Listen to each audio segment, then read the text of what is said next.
welcome to the great outdoors. It's Saturday, July 4th, 2015. Now you may be able to hear the thunder that's rumbling in the background. So we're not unloaded the ATV yet. We're going to wait. We're going to ride around a little bit and check on some of the flowers and some things. And if that thunder goes away, then maybe we'll have time to get out here and ride a little bit. But we got a four-wheel drive truck, and it's just a nice, cool kind of day. Why waste it? Let's go check out and see what the flowers are doing and what's happening here in the Geneva State Forest.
Just can't beat the peace and serenity here in the Geneva State Forest.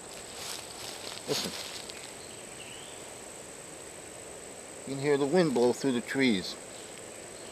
I don't hear that thunder anymore, so probably make our way around the lake and then probably get on the ATV and head out for a while. Our predominant colors at this time of the year are yellow for the the yellow flowers you see here. You know, the black-eyed Susans and so forth. There's some others. The potato vine. This is that white flower that you see with the purple insides.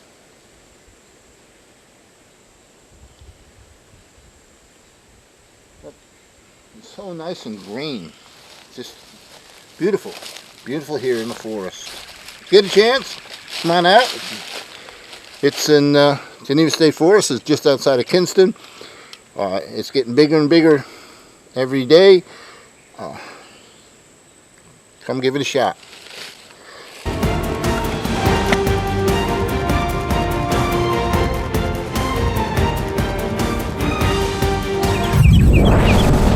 One of the important crops to us as animal lovers here in the Geneva State Forest is a very special plant. It grows here in abundance. That's a good thing because there's plenty of gopher tortoises here in the Geneva State Forest. But it's called gopher apples, and there's a lot of it here. I'm afraid that some of it's going to be pressed out and pushed out with that invasive grass that's beginning to show up here. And if you need to learn something about that and how you can stop it, it's probably on your property and all. Contact Chris Mead or go to the Geneva website and get some information on it. Well, these are gopher apples, and I'll show you some pictures here in a minute. And I'm looking for flowers now. They should start to flower bud probably end of this month, beginning of next. And on those buds, we'll grow these apples. These green, don't really look like apples. They're kind of a egg shaped, and they get to be about an inch or so. And when they're ripe, they turn white, and they're very sweet. To me, they have a terrible aftertaste, but you can still eat them.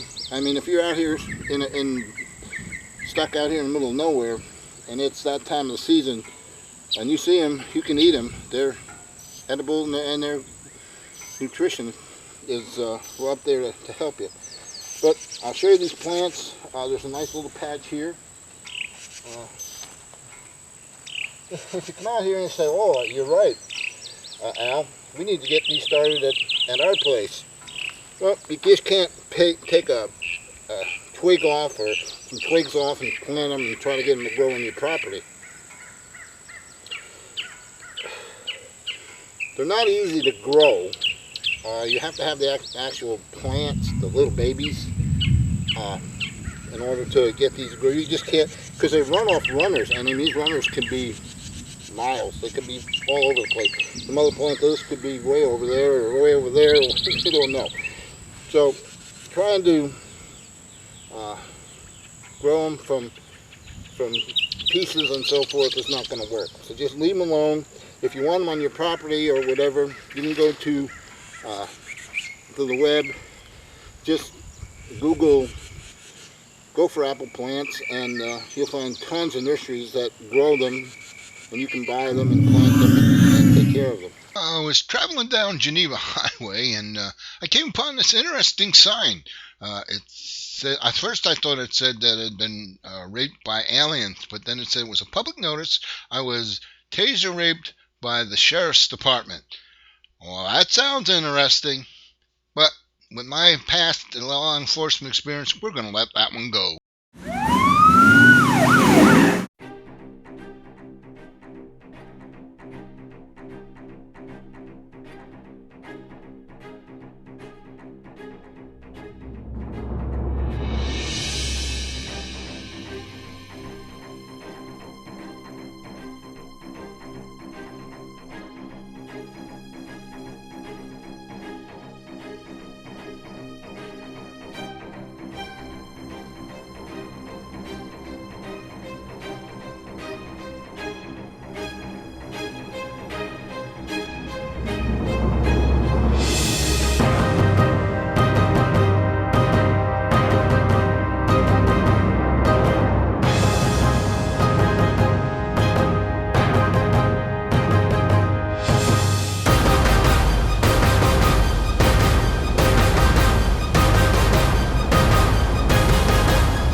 You see all these plants. These are all Partridge P. A few years ago, Geneva State Forest kind of allowed Quail Forever to plant some seeds here to help the quail population, because this Partridge P not only is probably the favorite food supply of quail, but also is just a great environment for them. They can get in there and hide and eat and so forth, and no one ever knows they're even in there. As you can see, there's a couple of them that's got some blossoms on. That's where the seed pods are going to be. And come early September, late August, you'll hear them pop. You won't even hear them probably because they're not that loud, but the seed pods dry out and they just shrink and pop open and spray those seeds all over.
You know, it's always sad when the ride comes to an end and you got to head back to the parking area.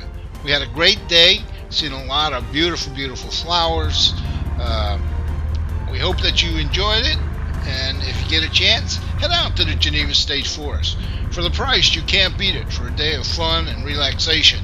So, this is Al Live from Great Outdoors Productions saying thanks for joining us, and we'll see you here the next time in God's Great Outdoors. Goodbye.